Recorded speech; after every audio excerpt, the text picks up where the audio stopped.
BP, thyroid, cholesterol, diabetes వామ్మో! చెప్పుకుంటూ పోతుంటే ఇన్ని రోగాలా? భూమి మీద 84 లక్షల జీవరాశులుంటే మనిషికే ఎందుకిన్ని రోగాలు?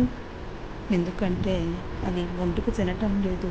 మనం రుచి కోసం కూరగాయల్ని, ఆకుకూరల్ని వండుకొని తింటున్నాం.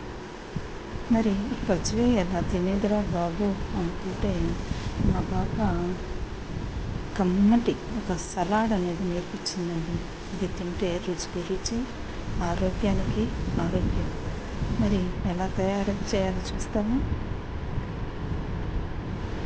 ఇందుకోసం ఒక మిక్సీ బౌల్ తీసుకోండి. మొదటగా ఈ మిక్సీ బౌల్లో ఒక చిన్న 2 ఇంచుల పన్నీర్ ముక్క తీసుకోండి. తర్వాత నానబెట్టుకున్న 4 జీడిపప్పులు, కొత్తిమీర,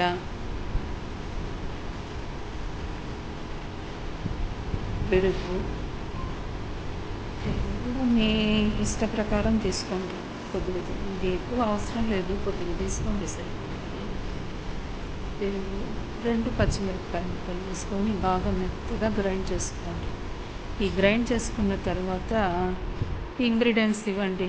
క్యారెట్, సన్నగా తరిగి పెట్టుకున్న ఆనియన్స్,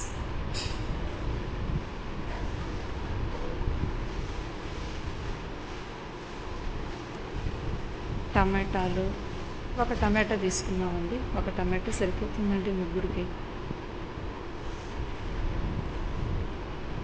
కీరకాయ, పెద్ద కీరకాయ ముక్క అయితే సగం కీరకాయ ముక్క తీసుకొని దాన్ని చిన్నగా తరిగి పెట్టుకోండి. కీరకాయ ముక్క పంటి కింద నలుగుతుంటే చాలా బాగుంటుందండి.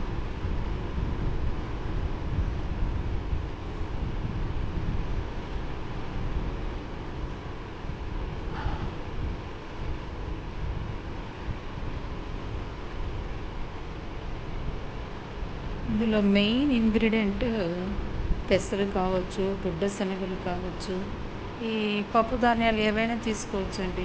మనం అలసందులో ఏదో ఒకటి, రోజుకొకటి, ఒకటే మనకు బోరు కొడితే ఏదో ఒక్కొక్క రోజు ఒక్కొక్కటి. నేనైతే మొలకెత్తిన పెసలు తీసుకున్నానండి ఇక్కడ.